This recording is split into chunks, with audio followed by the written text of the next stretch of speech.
Hello, and welcome to America's Eats podcast, where we talk about the foods you know, but may not know much about. I'm your host, Daryl Bishop. Each week, we'll uncover a new and important part of the American fabric of food and how it won its way onto our table and into our hearts. Today, we're going to talk about one of the most iconic and controversial dishes in American Chinese cuisine, General Tso's chicken. You probably know it as a dish of crispy fried chicken coated in a sweet and spicy sauce, often served with rice and broccoli. But do you know who General Tso was, and how his name became associated with this dish? And why is this dish so different from the traditional Hunanese cuisine that it claims to represent? In this episode, we'll try and answer these questions and more as we trace the history of General Tso's chicken from its origins in Taiwan to its popularity in New York City and beyond. General Tso, or Zhou Zhangtang, was born in 1812 in Jianjing County, Hunan Province. He was a scholar, statesman, and military leader who served under the Qing dynasty, the last imperial dynasty of China. He is best known for his role in suppressing the Taiping Rebellion, a massive civil war that lasted from 1850 to 1864 and threatened to overthrow the Qing government. General Tso led a series of successful campaigns against the Taiping rebels, using modern weapons and tactics. He also implemented reforms in agriculture, education, and industry in the regions he controlled. He was widely respected for his loyalty, his courage, and his intelligence, and became one of the most influential figures in late Qing China. He died in 1885 at the age of 73, and was buried with honors in his hometown. Today he is still regarded as a national hero and cultural icon in Hunan Province, where he has many statues, temples, and memorials dedicated to him. Peng Chang-kuei was born in 1918 in Changsha, Hunan Province. He was a chef who specialized in Hunanese cuisine, which is known for its hot, sour, salty, and smoky flavors. He started his culinary career at the age of 13, when he apprenticed under a famous chef named Zhao Jingchen.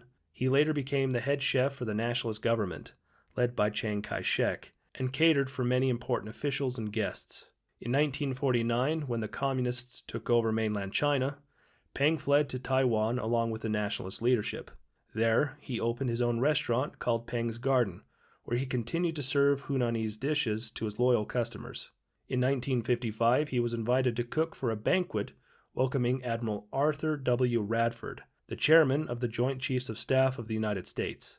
Peng wanted to impress his distinguished guest with something new and special, so he came up with a dish that combined Hunanese flavors with Western-style frying techniques. He took some chicken pieces, coated them with cornstarch and egg white, deep-fried them until crispy, and then tossed them with a sauce made of sugar, vinegar, soy sauce, garlic, ginger, and dried red chilies.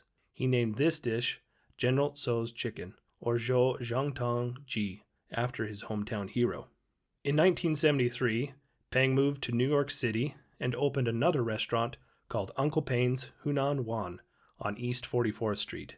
He brought his signature dish with him and made it his house specialty. The dish soon caught on among New Yorkers who loved its crunchy texture and spicy flavor. However, Peng was not the only one who claimed to have invented General Tso's chicken. Another chef named Wang Qingting, who was also from Hunan Province and worked at a restaurant called Shunli Palace, said he was the first to introduce the dish to America. He said he learned it from Peng when he visited Peng's restaurant in Taiwan in 1971 and then adapted it to suit American palates. He added more sugar and cornstarch to the sauce, making it thicker and sweeter. He also used more batter and less meat, making the chicken pieces puffier and lighter. He called his dish General Qing's chicken, or Qing Kung Ji, after an unknown general. Wang's version became more popular than Peng's version, and soon many other Chinese restaurants in New York and across the country started to copy it and serve it under various names, such as General Tao's chicken, General Gao's chicken, or General Zhou's chicken. Peng was furious that his dish was being plagiarized and altered, and insisted that his version was the authentic one. He said that Wang's version was too sweet and not spicy enough, and that it did not represent the true essence of Hunanese cuisine. He He said that his version was closer to the original flavors of Hunan, which were heavy, sour, hot, and salty.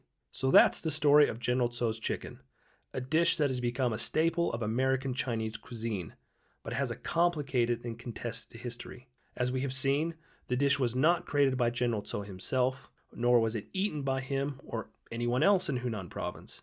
It went from Hunan province to Taiwan to New York and became a symbol of American Chinese cuisine, even though it had little to do with authentic Hunanese cuisine. The history of General Tso's chicken shows us how food is not only a source of nourishment, but also a medium of cultural exchange and adaptation. It shows us how Chinese cuisine is not monolithic, but diverse and complex, reflecting the different regions, different histories, and influences that shape it. It also shows us how food can be both familiar and foreign, both comforting and challenging, both simple and sophisticated. And most importantly, it shows us how food can be delicious and enjoyable, no matter where it comes from or what it is called.